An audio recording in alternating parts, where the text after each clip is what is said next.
Imaginez, dehors, il fait moins 15 degrés, vos radiateurs sont à peine tièdes, votre famille grelotte sous les couvertures. Dans ce décor glacial, une décision tombe. Bruxelles interdit brutalement tout gaz russe, alors même que les réserves européennes sont déjà au bord du vide. Catastrophe annoncée ou geste de bravoure. Hiver 26. L'Europe affronte un froid arctique qui paralyse tout le continent. De l'Allemagne à la France, les températures atteignent des records négatifs. Les villes se figent, la neige s'accumule, tandis que dans chaque foyer, on s'accroche au dernier degré de chaleur. Les stocks de gaz, pierre angulaire du chauffage européen, s'effondrent, quasiment vides, partout dans l'Union. En Lettonie, les réserves sont inférieures au tiers de leur capacité. Aux Pays-Bas, situation similaire. Les chiffres sont historiques, à peine 45% d'occupation des stockages à la fin janvier, contre 65% l'an dernier à la même période. Et la demande explose, car le froid ne faiblit pas. C'est là, en pleine tourmente, que Bruxelles tranche.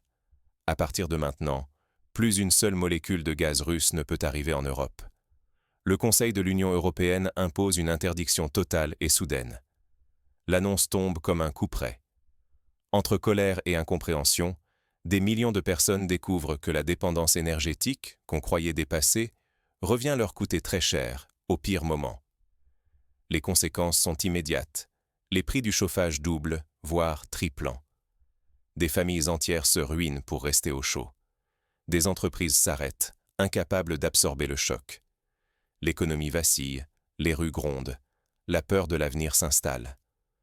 En quelques jours, la stabilité du continent est remise en cause. Le pacte social menace de craquer. À Bruxelles, la tension est à son comble, entre panique et justification. À Moscou, la riposte s'organise. La Russie, imperturbable, commence déjà à rediriger ses flux de gaz vers l'Asie, laissant l'Europe face à ses choix. Qui sortira vainqueur de cette partie d'échec énergétique? Jamais, depuis l'après-guerre, les Européens n'ont autant risqué de perdre leur confort, leur sécurité financière, la stabilité de leurs emplois, voire la survie même de leurs entreprises. Le prix de ces décisions pourrait bien être la ruine économique, la perte de compétitivité et un sentiment de trahison envers ceux qui gouvernent. Mais comment l'Europe a-t-elle pu tomber dans une telle dépendance, puis s'en détacher si brutalement, au risque de tout perdre? Pour comprendre, il faut revenir aux origines de cette crise énergétique sans précédent. Depuis quand l'Europe a-t-elle déclaré la guerre à sa propre sécurité énergétique? Comment en est-on arrivé à cette décision radicale qui menace aujourd'hui des millions de foyers et la stabilité de tout un continent? Pour comprendre, il faut remonter à l'automne de l'an 25, lorsque l'Union européenne a lancé à marche forcée sa transition verte et a commencé à refuser, une à une, les livraisons de gaz venues de Russie. Pendant des mois, les dirigeants européens se sont félicités d'avoir rempli leurs réserves en urgence. Le discours officiel? L'indépendance énergétique, la fierté de tourner la page d'une dépendance jugée toxique. Dans les médias, on célébrait le remplissage des stocks, comme si cela suffisait à conjurer la menace. Mais derrière les slogans se cachait une réalité bien plus fragile. Puis, l'hiver de l'an 26 est arrivé, plus rigoureux que tous les scénarios envisagés. Les températures plongent, la demande de chauffage explose dans toute l'Europe, et les réserves, si chèrement constituées, se vident à une vitesse record. Berlin, Paris, Riga. Partout, on tremble dans les appartements, les factures de chauffage doublent, les protestations grondent dans les rues. Le choc est brutal. Les prix du gaz européen flambent littéralement, atteignant des niveaux jamais vus, jusqu'à 4 ou 5 fois plus élevés qu'aux États-Unis. Les industriels tirent la sonnette d'alarme, les ménages s'endettent, les gouvernements paniquent. L'écart de compétitivité avec l'Amérique devient un gouffre, mettant en péril des pans entiers de l'économie. Tout cela découle d'un pari politique risqué. Sacrifier l'accès à l'énergie la plus accessible pour des raisons idéologiques, sans filet de sécurité suffisant. Mais ce pari, aujourd'hui, menace de coûter des centaines de milliards d'euros et de priver des millions d'Européens de chauffage. La colère monte, tout comme la sensation d'avoir été trahi par ceux censés protéger le quotidien. Mais la rupture ne s'arrête pas là. L'interdiction formelle du gaz russe, annoncée dans la panique, déclenche une véritable tempête. L'Europe vient-elle de franchir un point de non-retour? Dans les coulisses du pouvoir, la tension explose. Entre débats politiques féroces et réactions de la rue, comment les dirigeants vont-ils gérer cette crise qui s'aggrave? Quand la politique se heurte à la réalité, c'est la population qui paie l'addition. Fin janvier 2026, les réserves de gaz plongent à des niveaux jamais vus. L'Allemagne affiche seulement 37% de ses stocks, la France 36%, et les Pays-Bas à peine 31%. Dans les foyers, les radiateurs ne suffisent plus, tandis que le froid arctique s'installe. En un mois, le prix du gaz bondit de 45%. Les factures d'énergie doublent. Des millions de familles doivent choisir entre se chauffer ou nourrir leurs enfants. Les commerces, les usines, tout vacille sous le poids de charges insoutenables. Dans les rues de Berlin, de Paris, la colère gronde. Des manifestations éclatent, dénonçant une politique jugée suicidaire. « Nous souffrons à cause de vos décisions », crient les pancartes, tandis que des files s'allongent devant les banques alimentaires et que les syndicats appellent à la grève générale. À Bruxelles, le fossé se creuse. Certains pays, comme la Hongrie, la Slovaquie ou la Bulgarie, s'opposent frontalement à la ligne officielle. Ils accusent l'Union européenne d'imposer un virage antidémocratique et d'avoir sacrifié les intérêts de leurs citoyens. Les débats virent à l'affrontement ouvert, les menaces de recours juridiques fusent. Malgré ces fractures, la décision tombe. L'Union européenne officialise le bannissement complet du gaz russe. Les mesures, adoptées dans la précipitation et entourées de controverses juridiques, font l'effet d'une bombe. À partir de janvier 2027, plus une seule molécule russe ne pourra légalement circuler dans le marché européen. Le risque est immense.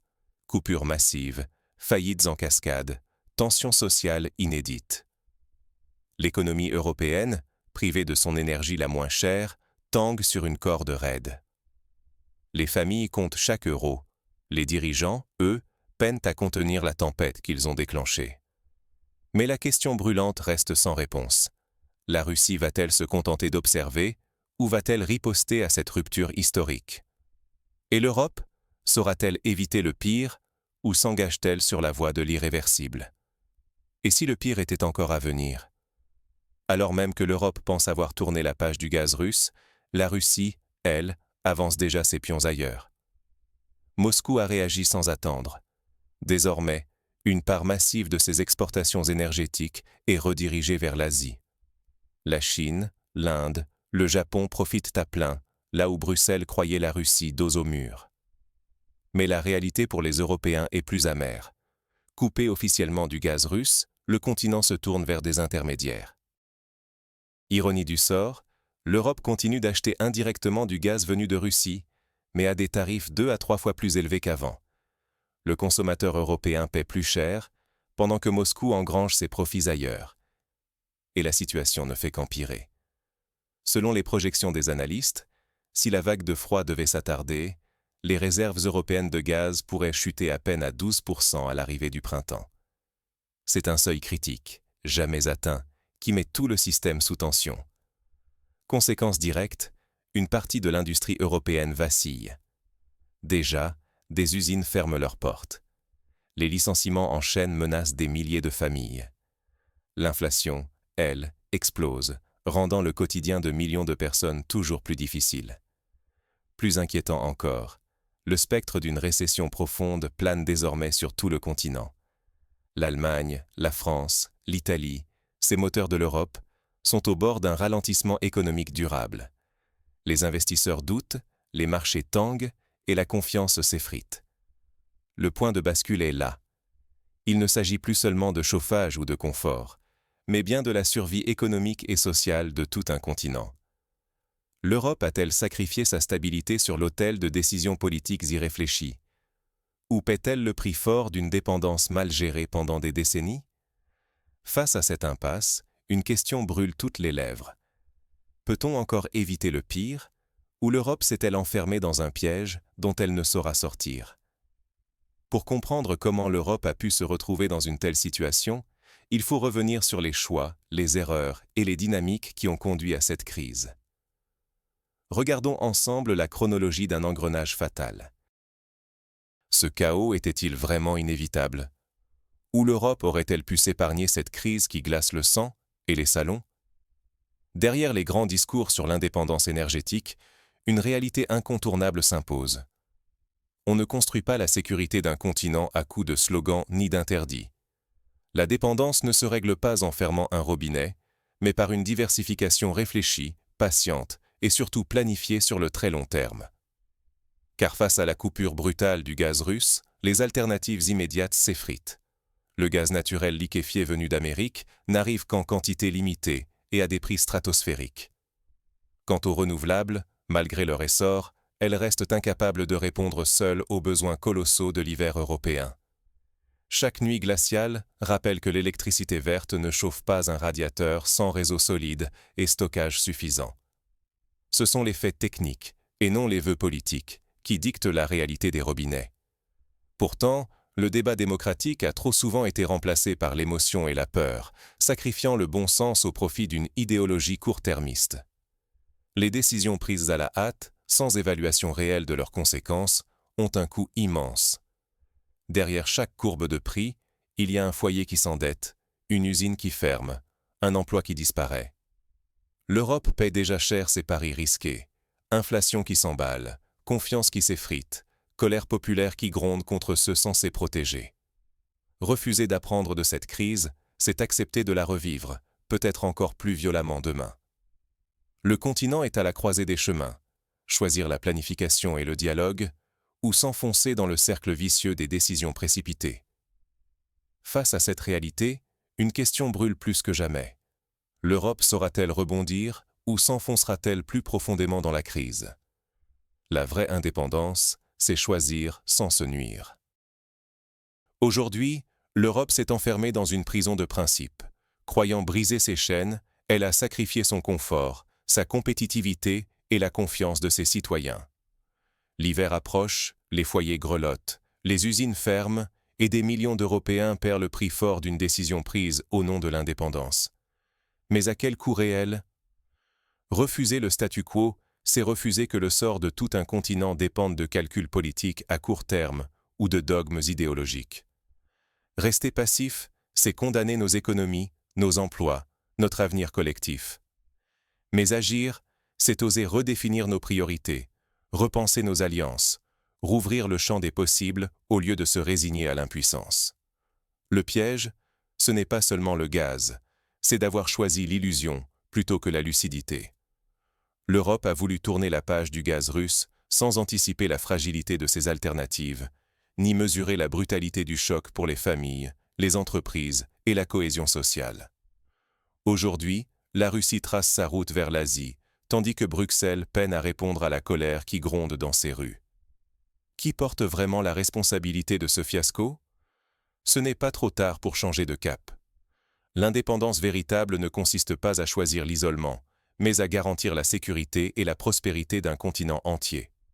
Cela exige du courage politique, de l'innovation et une capacité à s'adapter au réel, pas seulement à des slogans. L'Europe peut-elle se réinventer avant la prochaine catastrophe, ou préfère-t-elle s'enfoncer dans l'autosabotage jusqu'à la ruine?